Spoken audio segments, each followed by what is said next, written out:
사도신경으로 우리의 신앙을 고백하겠습니다. 전능하사 천지를 만드신 하나님 아버지를 내가 믿사오며 그 외아들 우리 주 예수 그리스도를 믿사오니 이는 성령으로 잉태하사 동정녀 마리아에게 나시고 본디오 빌라도에게 고난을 받으사 십자가에 못 박혀 죽으시고 장사한 지 사흘 만에 죽은 자 가운데서 다시 살아나시며 하늘에 오르사 전능하신 하나님 우편에 앉아 계시다가 저리로서 산 자와 죽은 자를 심판하러 오시리라. 성령을 믿사오며 거룩한 공회와 성도가 서로 교통하는 것과 죄를 사하여 주시는 것과 몸이 다시 사는 것과 영원히 사는 것을 믿사옵나이다. 아멘. 찬송가 220장을 함께 찬송하겠습니다.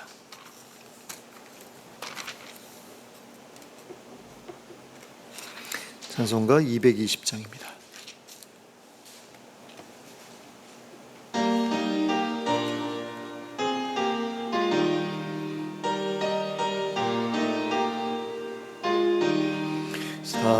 사랑하는 주님 앞에 형제자매 한자리에 크신 은혜 생각하며 즐거운 찬송 부르네.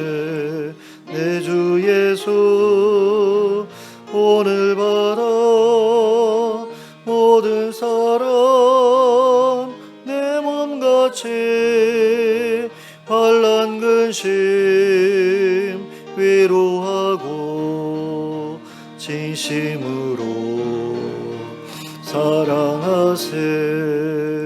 사랑하는 주님 앞에 온갖 충성 다 바쳐서 괴로우나 즐거우나 주님만 힘써 섬기네. 우리 주님 거룩한 손 제자들의 발을 씻어 남 섬기는 종의 도를 몸소 행해 보이셨네.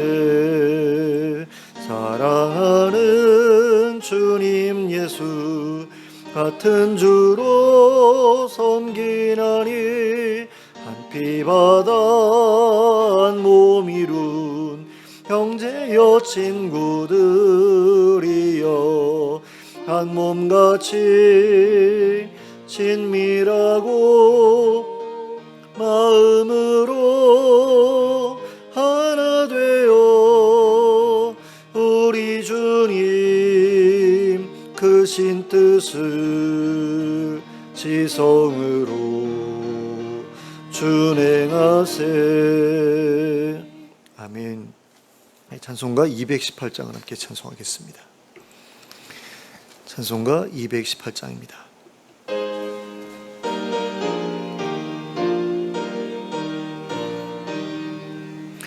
내 마음과 정성을 다하여서 주 너의 하나님을 사랑하라.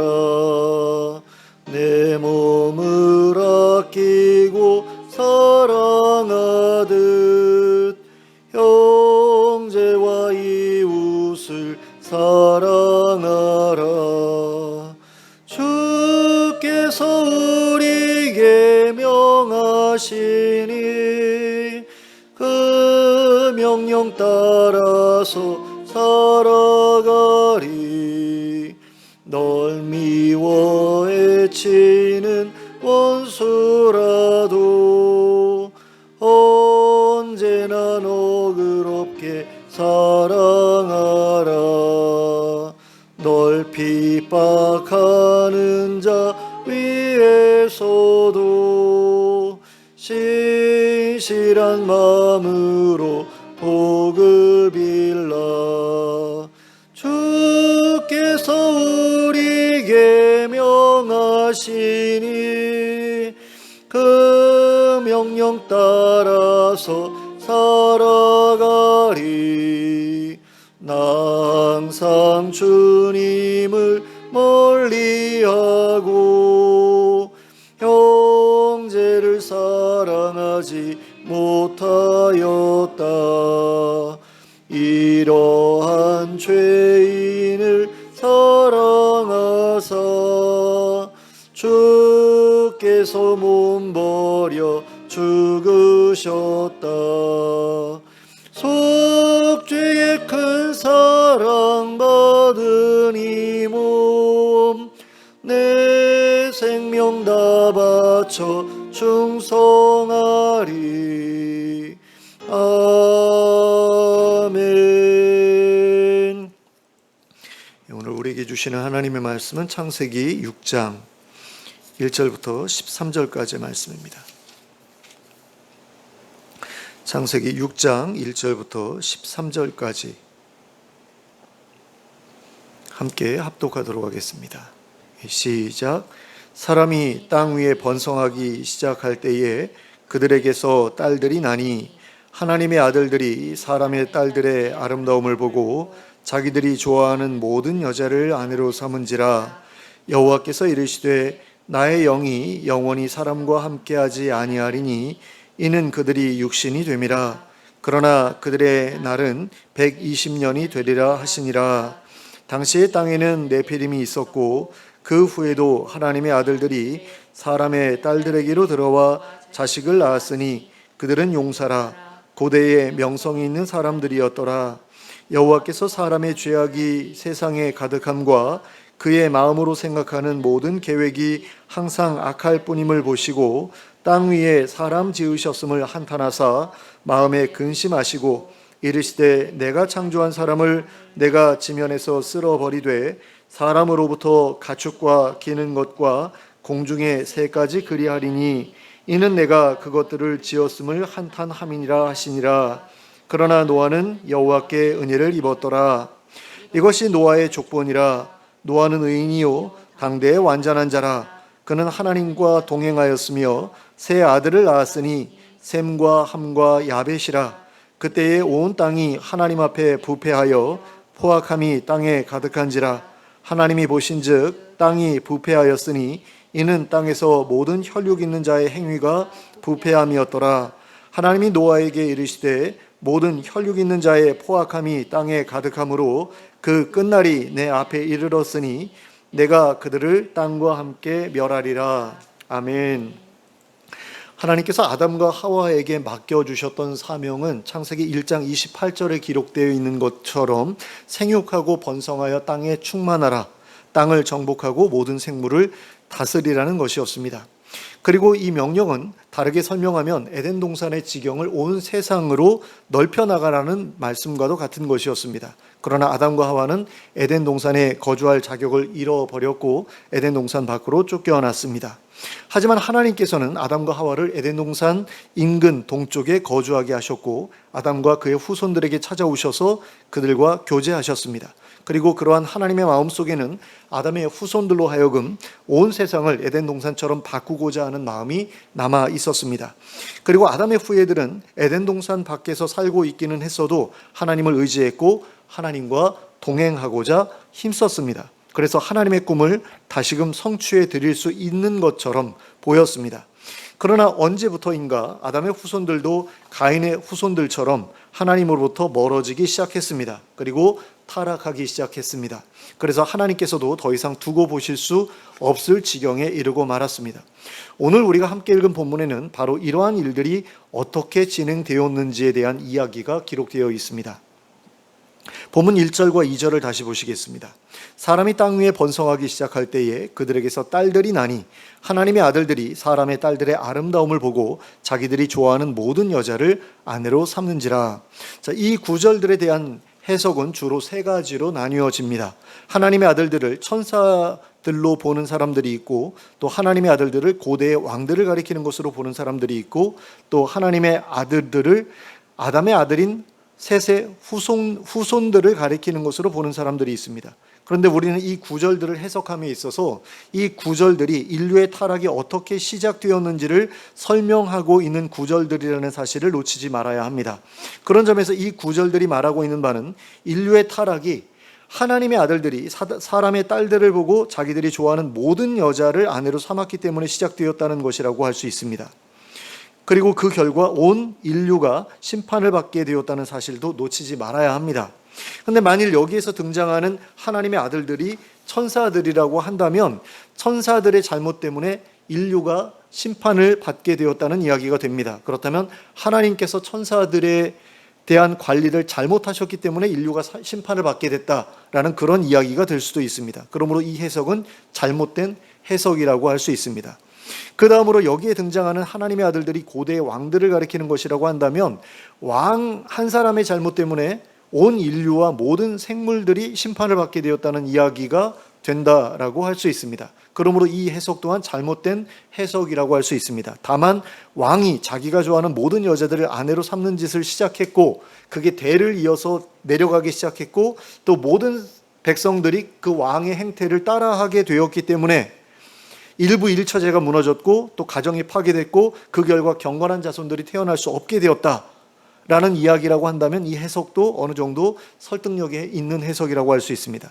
마지막으로 여기에 등장하는 하나님의 아들들이 셋 계열의 후손들이고 사람의 딸들이 가인 계열의 후손들이라고 한다면 인류의 타락은 하나님을 믿는 사람들이 하나님을 믿지 않는 사람들과 결혼할 뿐 아니라 한 남자가 여러 아내를 두기 시작한 결과 가정이 파괴되었고 경건한 자손들이 태어나지 못하게 됨으로써 시작되었다는 이야기라고 할 수 있습니다. 그런 점에서 이 해석이 가장 설득력이 있는 해석이라고 할 수 있을 것 같습니다.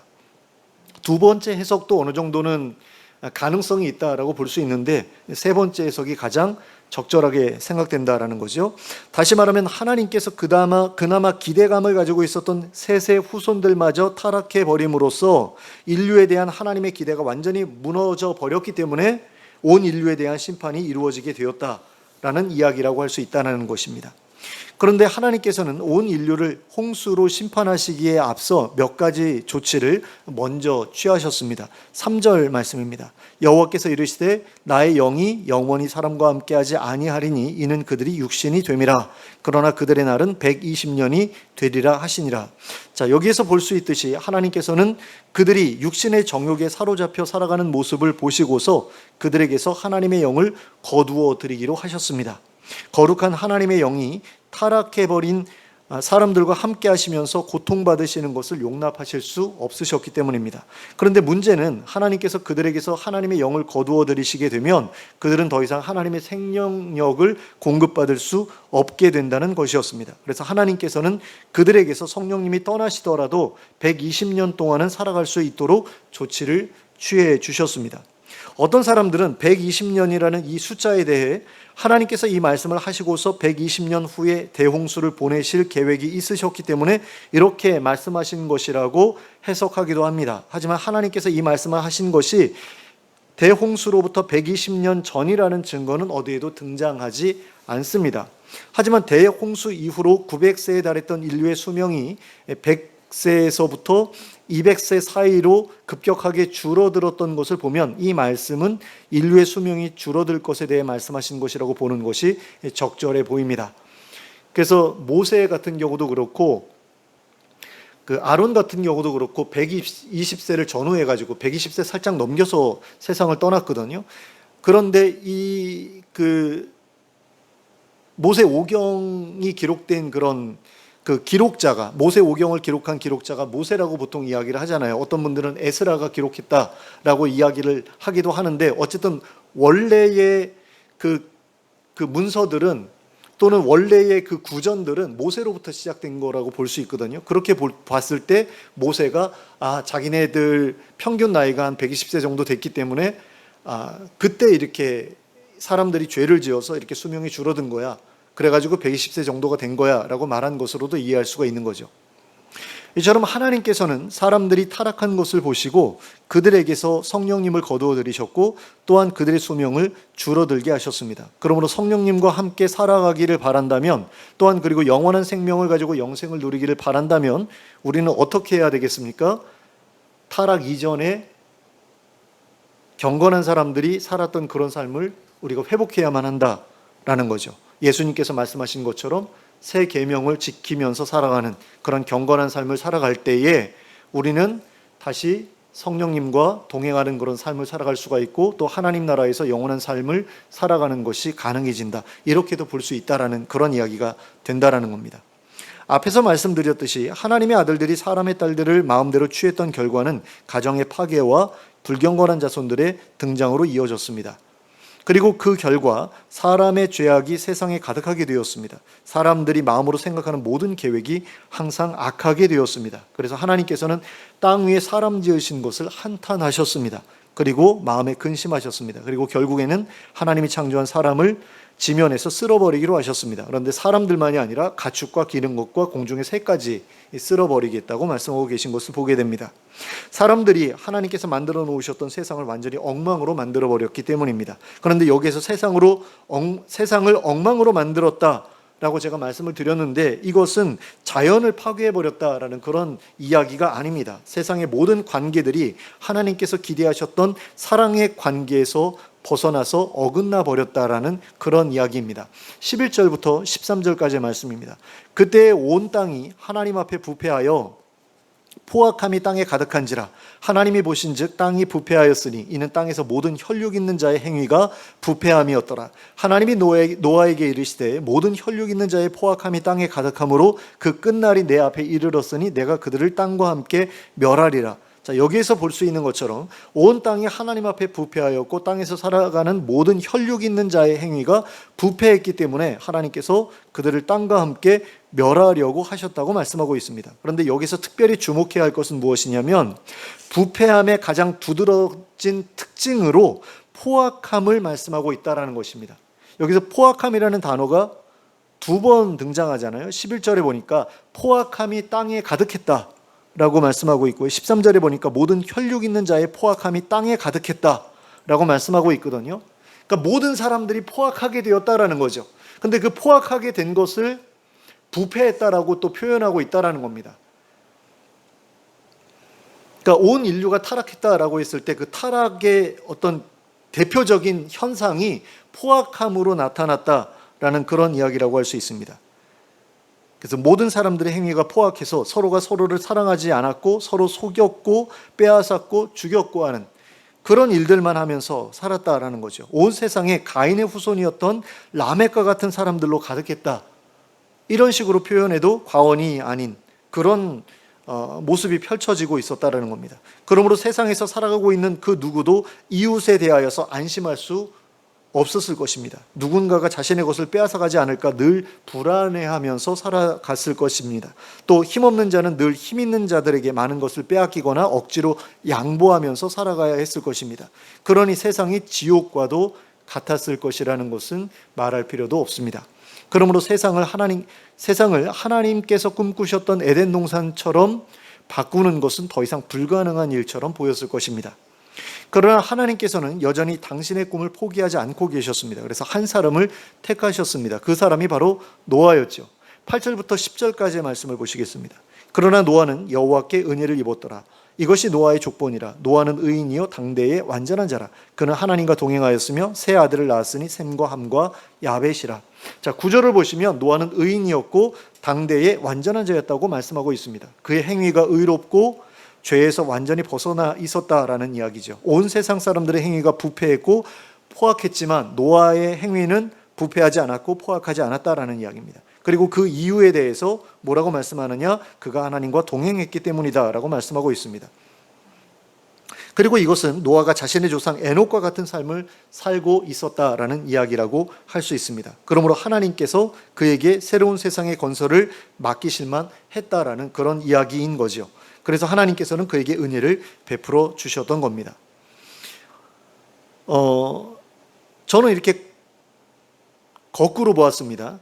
그러니까 의인이고 당대의 완전한 자였고 동행했기 때문에 은혜를 입은 것이다 라고 저는 말씀을 드렸는데 이걸 반대로 볼 수도 있습니다. 하나님께 은혜를 받았기 때문에 의인이 될 수 있었고 완전한 자가 될 수 있었고 하나님과 동행할 수 있었다. 이런 식으로도 순서를 바꿔 볼 수도 있습니다. 원래 그렇게 쓰여져 있죠. 은혜를 받았더라. 그 다음에 이제 의인이었고 완전한 자였고 동행했다 이렇게 되어 있으니까 그 순서대로 볼 수도 있는데 거꾸로 볼 수도 있는 거죠. 내가 의롭게 살고자 힘썼고 그리고 행위에 완전했고 그리고 하나님과 동행했고 그랬더니 하나님께서 나에게 은혜를 주셨다. 이렇게 볼 수도 있는 거고요. 근데 순서가 어찌 되었든 간에 누구도 부인할 수 없는 것은 노아가 의인이었다라는 거죠. 그의 행위가 완전했다. 이건 누구도 부인할 수 없는 그런 이야기입니다. 그리고 그 이유가 하나님의 은혜를 받아서였든 아니면 하나님과 동행해서였든 둘 중에 한 가지 이유에 의한 것이었다라는 사실은 부정할 수 없습니다. 그러니까 하나님과 동행하는 것이 그 의인이었기 때문에 완전했기 때문에 동행했을 수도 있지만 동행했기 때문에 의인이 될 수 있었고 완전했을 수도 있는 거죠. 근데 어쨌든 서로 다 아주 밀접한 관계를 가지고 있다라는 거예요. 그러므로 이 세 구절이 의미하는 바는 의인이 아니고 행위도 완전하지 못한 자는 하나님의 은혜를 받지 못해서이거나 아니면 하나님과 동행하지 않기 때문이다라는 이야기가 될 수 있다라는 것입니다. 또한 하나님의 은혜를 받은 사람이나 하나님과 동행하는 사람이라면 의인이 될 수 있고 행위가 완전할 수 있다는 그런 이야기도 될 수 있다는 거죠. 그러니까 서로 연결되어져 있기 때문에 그 세 가지는 항상 함께 가야 되는 것이지 뭐는 되는데 뭐는 안 되고 이런 것은 있을 수가 없다라는 그런 이야기를 제가 지금 드리고 있는 거예요. 그런 점에서 하나님을 믿는다고 말하면서 나는 의인이 아니에요 라고 말하거나 이럴 수 없다라는 겁니다. 이건 나는 하나님께 은혜를 받지 못한 사람이에요 라고 말하는 것과 같은 이야기가 된다라는 거죠. 하나님께 은혜를 받았는데 왜 의인이 될 수가 없죠? 하나님께서 나에게 은혜를 베풀어 주셨는데 내가 그 은혜를 받고서도 나는 의인이 될 수 없다? 이 말이 안 되는 거잖아요. 하나님께서 우리에게 베풀어 주신 은혜가 뭡니까? 예수 그리스도를 통해서 죄에서 벗어났게 됐고 그 다음에 하나님께 의롭다 칭함을 받게 됐잖아요. 근데 너는 이름만 가지고 있어 라고 말씀하시기 위해서 의롭다고 칭해 주신 건가요? 그렇지 않죠. 실제로 의인이 될 수 있도록 하기 위해서 성령님까지 보내주셨잖아요. 그것까지가 은혜 아닙니까? 근데 그런 은혜를 받았는데 나는 의인이 아니에요? 이렇게 말하는 건 좀 이상하죠. 그리고 나는 의인이 아니에요 라고 말하는 것은 나는 하나님과 동행하고 있지 않아요 라고 말하는 것과도 같은 이야기 아닙니까? 아니 하나님과 의인과 동행하신다라고 분명히 성경은 우리에게 얘기하고 있는데 나는 의인이 아니에요 라고 얘기하는 것은 나는 하나님과 동행하고 있지 않아요 라고 하는 그런 이야기밖에 더 됩니까? 근데 수많은 기독교인들이 하나님의 명령에 따라 의롭게 살려고 노력하지도 않으면서 성경은 세상에 의인이 하나도 없다고 말씀하고 있다는 이야기를 언급합니다. 그러니 누구도 의인이 될 수 없다라는 그런 이야기를 해요. 그런데 이것은 바울의 말을 잘못 이해한 거죠. 로마서 3장 10절부터 12절까지의 말씀을 제가 읽어드리겠습니다. 기록된 바 의인은 없나니 하나도 없으며 깨닫는 자도 없고 하나님을 찾는 자도 없고 다 치우쳐 함께 무익하게 되고 선을 행하는 자는 없나니 하나도 없도다. 여기서 기록된 바라고 말하고 있는 이유는 이 내용이 다른 성경 구절을 인용한 것이기 때문에 그렇습니다. 그럼 어떤 구절을 인용했느냐? 시편 14편과 시편 53편에서 다윗이 언급했던 그 내용을 지금 언급하고 있는 거거든요. 시편 53편 1절부터 3절까지의 기록된 내용을 인용하고 있는 것인데 제가 읽어드릴게요. 어리석은 자는 그 마음에 이르기를 하나님이 없다 하도다. 저희는 부패하며 가증한 악을 행하며 선을 행하는 자가 없도다. 하나님이 하늘에서 인생을 굽어 살피사 지각이 있는 자와 하나님을 찾는 자가 있는가 보려 한즉 각기 물러가 함께 더러운 자가 되고 선을 행하는 자 없으니 하나도 없도다. 그러니까 세상에는 선을 행하는 사람이 아무도 없어라고 그렇게 바울이 말했다라고 사람들이 생각을 하는데 사실 이건 틀린 이야기죠. 다윗이 여기에서 말하고 있는 사람은 모든 사람을 가리키는 말이 아니거든요. 다윗이 여기에서 말하고 있는 사람은 하나님이 없다고 말하는 어리석은 사람을 가리킵니다. 어리석은 자는 그 마음에 이르기를 하나님이 없다 하도다. 이렇게 이야기하고 있어요. 그러니까 지금 다윗이 말하고 있는 그 대상은 누구에 대해서 말하고 있는 거냐면 어리석은 자에 대해서 말하고 있는 거예요. 하나님이 없다고 말하는 사람들에 대해서 이야기하고 있는 거예요. 근데 그들 중에서 선을 행하는 자가 있나 보니까 선을 행하는 자가 없더라는 거죠. 그러니까 하나님이 있다라고 믿고 하나님의 뜻대로 살고자 하는 자들에게서나 선을 행하는 자를 찾아볼 수 있다라는 그런 이야기를 하고 있는 것인데 바울이 이걸 제대로 이해하지 못했을 리가 없잖아요. 다윗이 무슨 의미로 이런 말을 하고 있는지 바울이 이해하지 못했을 리가 없잖아요. 그러니까 다윗이 말한 그대로 우리가 이 구절들을 이해를 해야 되는 거거든요. 바울이 말한 이 말을 우리가 이해하기 위해서는 다윗이 무슨 뜻으로 말했는지를 알아야 되고 그 뜻을 그대로 가져와서 바울이 쓰고 있다라고 우리가 이해해야 되는데, 그럼 무슨 얘기냐? 바울이 말한 바 역시 하나님이 없다고 말하는 어리석은 사람들 중에 의인이 없다라는 그런 이야기라고 봐야 된다라는 겁니다. 하나님을 찾는 사람들, 하나님의 명령에 따라 선을 행하려는 사람들 중에 의인이 없다라는 그런 말을 바울이 한 것이 아니다라는 그런 이야기입니다. 근데 우리는 노아와 같이 하나님을 믿는 사람들이지 않습니까? 그리고 하나님의 명령대로 선을 행하고자 하는 사람들이잖아요. 그리고 무엇보다 예수 그리스도의 대속으로 말미암아 모든 죄의 속박에서 벗어난 사람들 아닙니까? 그러므로 우리는 의를 행할 수 있게 된 거죠. 그리고 의를 행함으로써 하나님으로부터 의인이라는 평가를 받을 수 있게 된 사람들 아닙니까? 거기다가 성령까지 우리를 위해서 보내주신다라고 예수님께서 말씀하셨잖아요. 그리고 어떤 사람들은 성령을 정말로 받지 않았습니까? 그럼 우리는 의롭게 살 수 있는 거죠. 선을 행할 수 있는 거죠. 그러니까 하나님께 의롭다는 평가도 받을 수 있는 거죠. 그냥 이름만 너 이제부터 내 아들 믿으니까 넌 의인이야 이런 게 아니라 실제로 너는 의인이야 라는 평가를 받을 만한 그런 행위를 할 수 있게 된 그런 사람들이다라는 그런 이야기입니다. 근데 왜 사람들이 이렇게 이야기하는 것에 대해서 그렇게 부담스러워 하냐면 의를 행한다라는 것을 굉장히 특별한 일처럼 생각하기 때문에 그래요. 정말로 나쁜 생각도 안 하고 나쁜 짓도 전혀 안 하고 실수도 안 하고 완벽한 어떤 그런 것을 우리가 늘 상정하기 때문에 그런 건데 그게 아니다라는 겁니다. 의를 행한다라는 것은 아주 특별한 어떤 일을 해야만 한다라는 것을 의미하는 게 아닙니다. 의를 행한다는 것은 다른 사람들을 사랑으로 대한다는 것을 의미합니다. 하나님을 사랑으로 대하고 사람들을 사랑으로 대하는 것이 바로 의를 행하는 것이다라는 그런 말씀입니다. 그리고 의를 행하는 것의 기본은 타인에게 해를 끼치지 않는 것입니다. 그러니까 타인에게 포악하게 굴지 않는 것이 바로 의를 행하는 것이에요. 그러니까 의를 행한다라는 것은 선을 행한다라는 것과 같은 이야기고요. 선을 행한다라는 것은 악을 행하지 않는다, 포악하게 행하지 않는다라는 그런 것을 의미합니다. 그러니까 서로 연결이 다 되어 있는 거예요. 이웃사랑이라는 것은 바로 거기에서부터 시작됩니다. 타인에게 포악하게 굴지 않는 것, 해를 끼치지 않는 것, 악하게 대하지 않는 것. 그래서 하나님께서는 4계명에서부터 10계명까지 해서 타인에게 포악하게 굴지 말 것을 명령하셨던 것입니다. 4계명은 안식일을 지키는 계명이잖아요.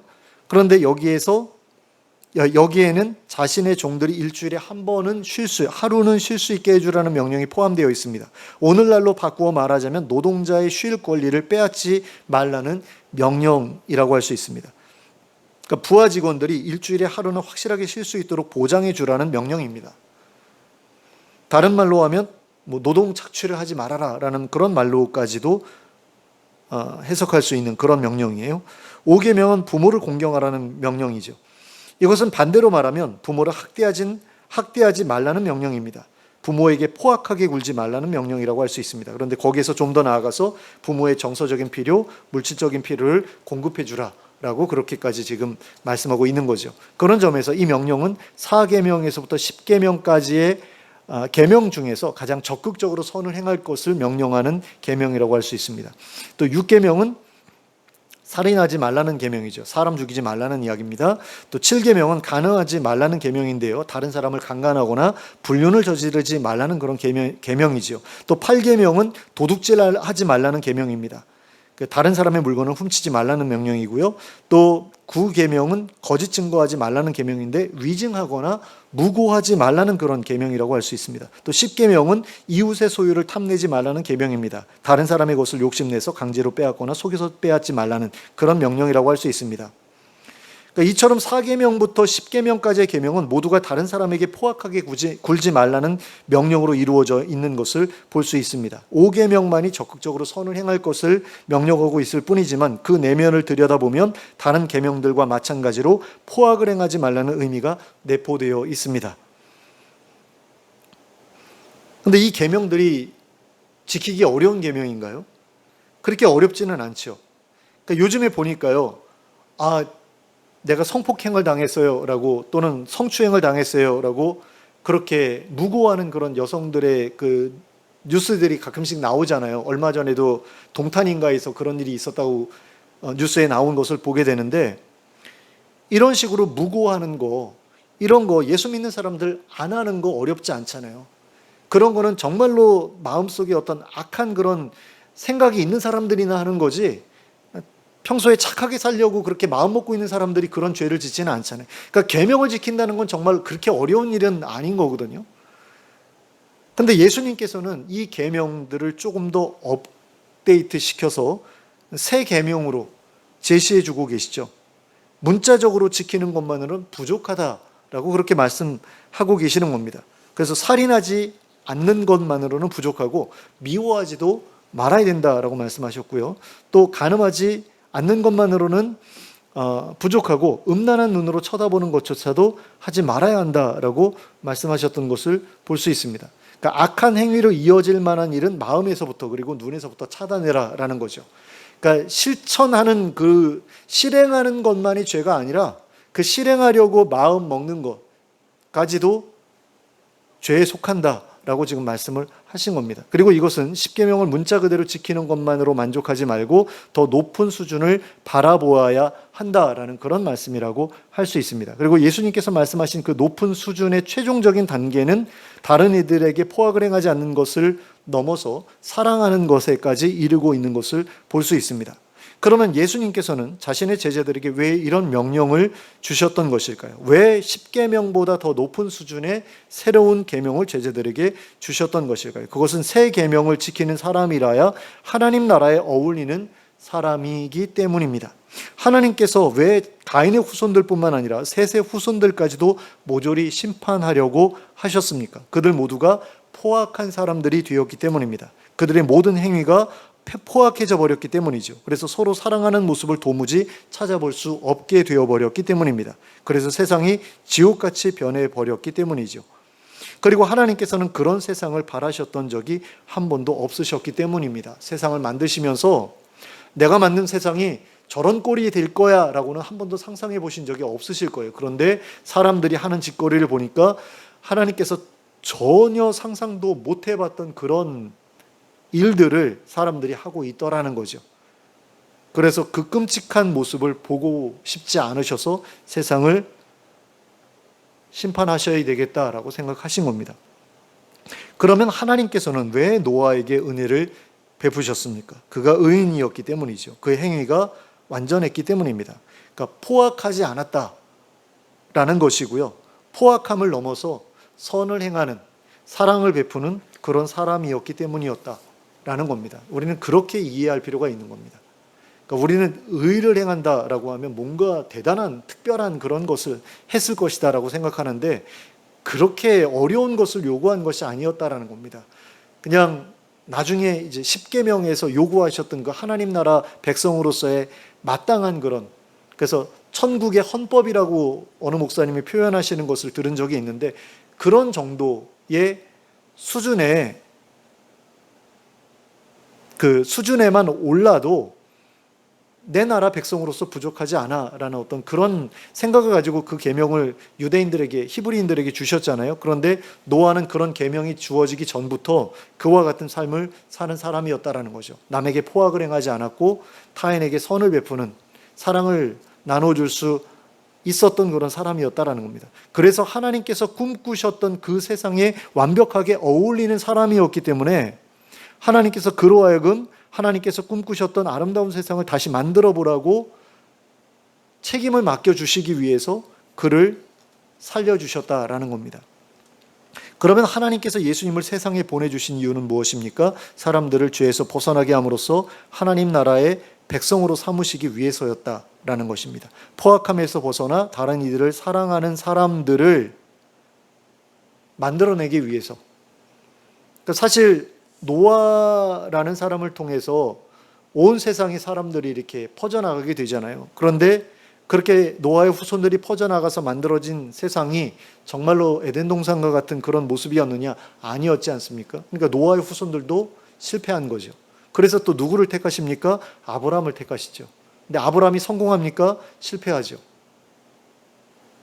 그리고 그 이후로도 계속해서 실패가 이어지는 가운데 예수님을 보내주셔서 예수님을 통해서 하나님 나라에 어울리는 사람들을 만들어내고자 하셨다라는 겁니다. 그래서 포악함에서 벗어나 다른 이들을 사랑하는 그런 사람들이 되도록 그 변화의 단초가 되도록 하기 위해서 예수님을 보내주셨다라는 겁니다.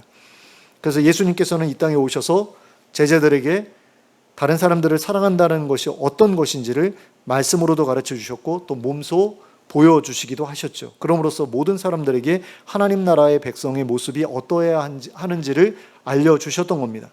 그러므로 그러한 예수님의 말씀과 예수님의 본을 따라 다른 사람들을 사랑으로 섬기며 살아가는 사람들은 누구든지 하나님 나라에 합당한 사람으로 인정을 받게 될 것입니다. 그리고 하나님 나라에서 예수님과 더불어 영원히 복된 삶을 살아갈 수 있게 될 것입니다. 그리고 예수님과 더불어 다른 모든 피조물들을 다스리는 일을 감당하게 될 것입니다. 그렇잖아요. 포악한 사람에게 어떻게 다른 사람들, 다른 피조물들을 다스리는 일을 맡길 수 있겠습니까? 불가능하죠. 그래서 하나님 나라에는 포악한 사람들이 있을 수가 없는 겁니다. 그래서 이사야 선지자가 나의 성산에서는 해됨도 없고 상함도 없을 것이다 라고 말씀하시는 것이 그렇게 연결이 되는 거예요. 나의 성산에는 그런 존재가 없을 것이다. 포악한 존재가 없을 것이다. 사나운 짐승도 없을 것이고 남을 해치는 그런 동물들도 없을 것이다 라고 말씀하시는 이유가 바로 그것입니다. 그런데 내가 예수 믿는다라고 말하면서 여전히 내 안에 포악함이 있다. 내 삶에 포악함이 있다라고 한다면 그 사람은 제대로 믿는 사람이 아닌 거죠. 구원받은 사람이 아닌 거죠. 하나님과 동행하는 사람도 아니고 하나님께 은혜 받은 사람도 아닌 거죠. 감히 그렇게 말씀할 수가 없는 거죠. 포악한 사람이. 근데 교회에 보면 포악한 사람들이 의외로 굉장히 많거든요. 교회에서는 그 모습을 별로 드러내지 않죠. 근데 집에 가서는 얼마나 포악하게 가족들을 대하는 사람들이 많습니까? 장로님이 자기 자식들을 막 때리고 하는, 아내를 때리고 자식을 때리고, 목사님들도 집에 가서 자기 아내를 때리고 자기 자식들을 때리고, 포악한 목사들, 포악한 장로들, 또 권사님들, 안수 집사님들 많지요. 우리는 모르죠. 집에서 무슨 일이 벌어지고 있는지 우리는 알 수 없지만 그런 일들이 벌어지고 있다라는 이야기를 기독교 상담 하는 분들한테 물어보면 부지기사라고 그렇게 이야기를 하잖아요. 또 예전에 어떤 우리 예전 대한예수교 장로의 합동 측 합동뿐만 아니라 통합으로 갈라지기 전, 그리고 합동하고 또 합신하고 이렇게 갈라지기 전에, 총신하고 합신하고 갈라지기 전에, 합동신학교하고 갈라지기 전에 모든 장로교인들이 존경하는, 장로교 목사들이 존경하는 그런 목사님이 있는데 그 목사님의 따님이 책을 냈어요. 목사의 딸이라는 책을 냈는데 그 훌륭하다고 알려진 그 목사님이 사실은 아내를 때렸고 자식을 때리고 하는 그런 목사님이었다라는, 자기가 그래서 너무 상처를 많이 받으면서 자랐다라는 어떤 그런 고백의 글을 썼어요. 그랬더니 목사님들이 다 달려들어가지고 자기 아버지를 욕하는 나쁜 적이라고 하면서 막 그렇게 비난을 했는데 그걸 보면서 많은 사람들이 충격을 받았죠. 그렇게 훌륭한 목사님이 어떻게 저럴 수가 있었을까? 저는 좀 의문이에요. 우리나라에서 최초로 성경 주석 전권을 쓰신 분인데 그런 포악함이 있었다라고 한다면 그 사람이 과연 정말 하나님 나라에 들어갈 수 있었을까? 천국 갔을까라고 했을 때 저는 아닐 거라는 생각이 더 많이 들거든요. 그러니까 아무리 내가 설교를 잘하고 기독교 계에서 학문적으로 높은 성과를 거두었다라고 하더라도 포악함이 그 내면에 남아있는 이상은 하나님 나라에 들어갈 수 없다라고 저는 생각을 합니다.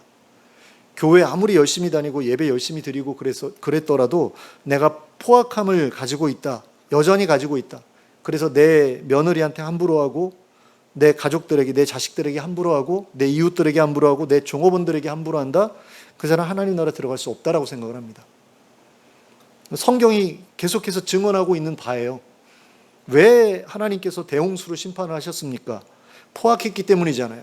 그러니까 포악한 자들은 심판을 받는다라는 게 결론인 거죠. 근데 다음에는, 대홍수 다음에는 뭘로 심판을 하신다고 하셨죠? 불로 심판을 하신다고 하셨잖아요. 근데 누가 그러면 그 심판을 받게 됩니까? 포악한 자들이 심판을 받게 되는 겁니다. 사랑할 줄 모르는 사람들, 다른 사람들을 사랑할 줄 모르는 사람들, 포악한 사람들, 동물들도 사랑할 줄 몰라서 독을 놔가지고 먹이에다가 독을 이렇게 해가지고 섞어서 동물들을 죽이고 하는 그런 사람들 하나님 나라 못 들어가는 거죠. 뭐 그렇다고 해가지고 쥐약까지도 놓으면 안 된다 뭐 이런 얘기를 하는 건 아니에요. 바퀴벌레 약 뿌려가지고 죽이고 이런 것까지 안 된다라는 그런 이야기는 아니죠. 해충이라고 하는 것들에 대해서는, 해충이나 해수에 대해서는 우리가 좀 마음을 어떤 여지를 열어놓아야 되지만, 그러나 멀쩡한 그런 동물들을 때려가지고 죽이거나 발로 차거나 하는 어떤 그런 일들을 하는 그런 포악한 사람들, 그런 사람들이 과연 하나님 나라에 들어갈 수 있느냐라고 했을 때 아니라는 겁니다. 왜? 하나님 나라에 들어가서 우리가 예수님과 더불어서 왕노릇해야 되는 그런 사람들인데, 그 왕노릇이라는 게 뭐냐 하면 다른 이들을 사랑으로 섬기는 것이고, 다른 피조물들, 다른 생물들, 다른 동물들을 사랑으로 섬기는 것인데, 그 일을 해야 될 사람들이 포악함이 있다, 그 문제가 해결이 안 됐다, 물론 그게 어떤 뇌가 망가져가지고 제어가 안 되는 그런 상황이다라고 한다면 여지가 있지만, 양해의 여지가 있지만, 그런 것도 아님에도 불구하고 여전히 포악해서 여전히 가족들을 학대하고 이런다? 이러면 안 된다라는 거죠. 그러므로 예수님께서 전해주신 하나님 나라의 복음을 진심으로 믿고 받아들인다고 한다면 반드시 하나님 나라에 어울리는 사람으로 성장하고자 노력하지 않으면 안 된다라는 것을 우리가 기억했으면 좋겠습니다. 그러니까 노아와 같은 의인이 되어야 하고 하나님 앞에서 완전한 자가 되어야 한다라는 것을 기억해야 한다라는 거죠. 물론 그렇다고 해가지고 완벽해야 된다, 이걸 말씀드리는 건 아닙니다. 우리는 완벽할 수 없죠. 그러니까 의인은 될 수 있지만 완벽할 수는 없습니다. 근데 완벽하지 않아도 의인일 수 있어요. 노아가 완벽했습니까? 아니잖아요. 알코올 중독에 빠져가지고 나중에는 막 취해가지고 발가벗고 잠들고 막 이런 모습도 보여주잖아요. 근데 그게 포악함과는 상관이 없잖아요. 그렇기 때문에 그는 여전히 의인이었던 거죠. 알코올 중독이었지만 여전히 의인이었던 거죠. 아브라함도 완벽했습니까? 아니잖아요. 자기 마누라 팔아먹는 그런 나쁜 놈이었잖아요. 근데 포악하지는 않았죠. 적어도 포악하지는 않았습니다. 그리고 하나님 두려워할 줄 알았고. 근데 나쁜 짓은 했어요. 다윗 같은 경우는 좀 경우가 달랐던 것 같아요. 하나님께서 마음에 합한 자다라고 했지만 나중에 굉장히 포악한 짓을 저지르죠. 자기의 충신을 죽이잖아요. 아내를 빼앗기 위해서. 그 아내를 빼앗은 것도 포악한 것이고, 그 남편을 죽인 것은 더 포악한 거죠. 하나님 나라에 어울리지 않는 사람이었죠. 근데 나중에 철저하게 회개를 했다면 양해의 여지가 있는 거죠. 근데 적어도 만약에 그 시점에서 하나님께서 그를 치셨다면 그는 하나님 나라에 들어가지 못했을 게 분명합니다. 나중에 철저하게 회개하고 돌이켰기 때문에 그에 대한 그 하나님의 평가가 여전히 유효한 것이라고 볼 수 있는 거지, 그게 아니었으면 그는 정말 큰일 날 뻔한 거죠. 근데 어쨌든 우리는 그런 모습을 쫓아가서는 안 된다라는 겁니다. 노아와 같은, 적어도 노아 정도는 우리가 뒤따라야 되고 적어도 아브라함 정도는 뒤따라 가야 된다. 근데 아브라함도 사실 되게 부담스럽죠. 자식을 제물로 바쳐라 했는데 바칠 정도로 그런 믿음은 사실 우리들에게는 좀 자신 있게 내게 그런 믿음이 있습니다라고 말할 수 있을 정도는 아니잖아요. 우리는 그런 점에 있어서 조금 그렇긴 한데, 어찌되었든 간에 오늘 본문을 통해서 우리가 기억해야 될 것은 그것입니다. 우리 안에는 포악함이 있어서는 안 된다. 예수님께서 말씀하시는 것처럼 다른 이들을 정말 사랑으로 섬기는 그런 수준에까지 우리가 올라가야 되는 것은 맞는데, 그게 불가능하더라도 적어도 포악함은 있어서는 안 된다는 거죠. 왜? 10계명 가운데 6계명이 6계명도 아니에요. 7계명이죠. 7계명이 포악하지 말라는 그런 계명이잖아요. 적어도 그 정도는 해야지 내 백성다운 그런 모습으로 너희가 살아가는 것이라고 할 수 있어 라고 하나님께서 말씀을 하셨는데, 예수님은 야, 그것도 사실은 조금 아쉬움이 있어 라고 말씀을 하셨잖아요. 그러면 그걸 목표로 살아야 되는 거죠. 근데도 그런 노력 안 하고, 세상에 완벽한 사람이 어디 있어, 세상에 의인은 하나도 없다고 했는데 완벽한 사람이 어디 있어. 아니, 누가 완벽함을 요구했어요? 완전함과 완벽함은 다른 거죠. 구약 성경에서 완전함이라고 할 때 그것은 성숙함을 의미한다라고 누가 설명을 하더라고요. 근데 저는 그게 맞다라고 생각을 해요. 성숙한 거, 그게 완전한 거라는 겁니다. 그래서 계속해서 같은 방향으로 나아가는, 하나님께서 원하시는 그 수준에 이르기 위해서 노력하는 그 자세가 완전함이고, 우리는 그 완전함을 소유할 필요가 있다라는 거죠. 그럴 때라야 우리가 하나님께서 원하시는 그 모습까지 성장해 갈 수 있다라는 겁니다. 하나님께서 은혜를 베풀어 주시고 성령님께서 함께 해주시면 충분히 우리는 하나님과 동행하는 자가 되어서 의로운 삶을 살아갈 수 있게 된다라는 겁니다. 그리고 그렇게 되면 우리 성품에서 포악한 면들이 점차로 사라지게 될 것이고, 다른 사람들을 사랑으로 섬기는 일에도 익숙한 사람들이 될 수가 있을 것입니다.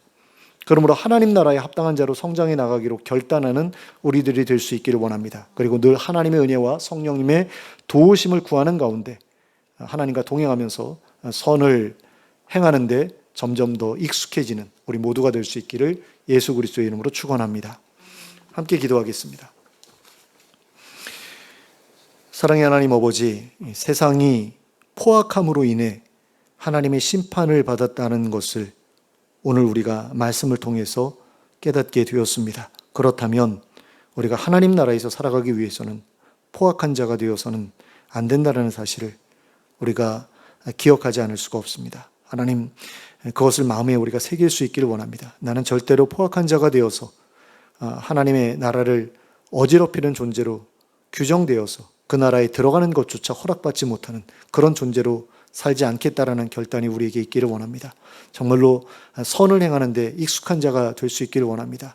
의를 행하는데 익숙한 자가 될 수 있기를 원합니다. 그러기 위해서 우리에게는 하나님의 은혜가 필요하고 또 성령님의 도우심이 필요합니다. 늘 저희와 함께 해주시고 새로운 힘을 주시고 새로운 마음을 주셔서 다른 사람들에 대한 미움이나 원망으로부터 벗어날 수 있게 허락해 주시고, 다른 사람들의 어려움을 헤아리고 그들을 돕고자 하는 그런 마음으로 늘 충만한 저희들 되게 하여 주시옵소서. 그런 가운데 힘들고 어려운 처지에 있는 사람들, 또 약자로서 강자들에게 어려움을 겪고 있는 그런 사람들을 늘 돕는 위치에 설 수 있도록 허락해 주시고, 그러므로 하나님 나라에 합당한 자로 늘 인정을 받으며 살아가는 저희들 되게 하여 주시옵소서. 하나님 앞에서 의롭다는 그런 평가만이 아니라 실제로도, 그 이름뿐만이 아니라 실제로도 의로운 행위로서 하나님께 의롭다고 평가받을 수 있는 저희들이 될 수 있게 하여 주시길 원합니다. 그래서 노아와 같이, 에녹과 같이 하나님과 동행하는 삶을 살 수 있도록 이렇게 해주시고, 그 가운데서 정말 예수 그리스도를 점점 더 닮아가게 하시고, 그래서 하나님 나라에서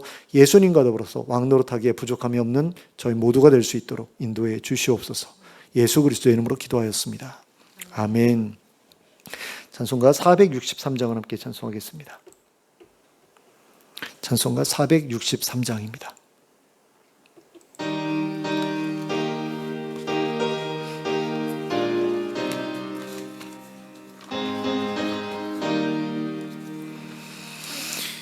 인자 되기 원합니다. 진심으로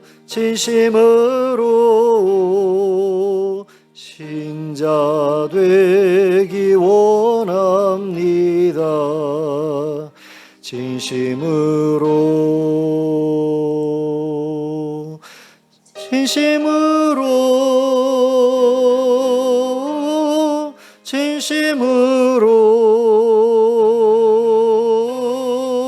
신자 되기 원합니다. 진심으로 사랑하기 원합니다. 진심으로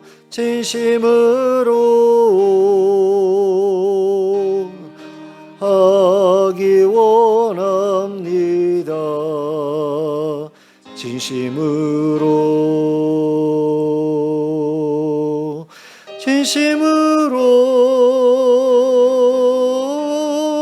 진심으로 사랑하기 원합니다. 진심으로 거룩하기 원합니다. 진심으로 거룩하기 원합니다.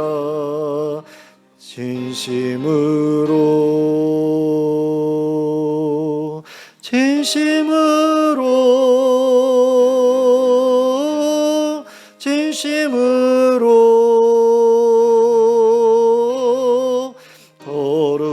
거룩하기 원합니다. 진심으로 예수 닮기 원합니다. 진심으로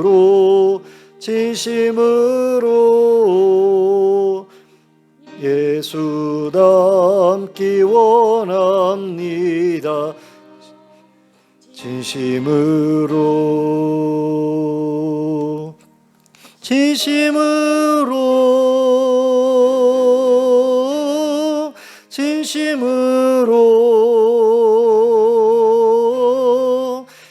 예수 닮기 원합니다.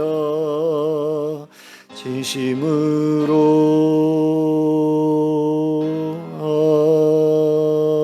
아멘. 주님 가르쳐 주신 기도로 예배를 마치겠습니다. 하늘에 계신 우리 아버지여, 이름이 거룩히 여김을 받으시오며 나라가 임하시오며 뜻이 하늘에서 이루어진 것 같이 땅에서도 이루어지이다. 오늘 우리에게 일용할 양식을 주시옵고 우리가 우리에게 죄 지은 자를 사하여 준 것 같이 우리 죄를 사하여 주시옵고 우리를 시험에 들게 하지 마시옵고 다만 악에서 구하시옵소서. 나라와 권세와 영광이 아버지께 영원히 쌓옵나이다. 아멘.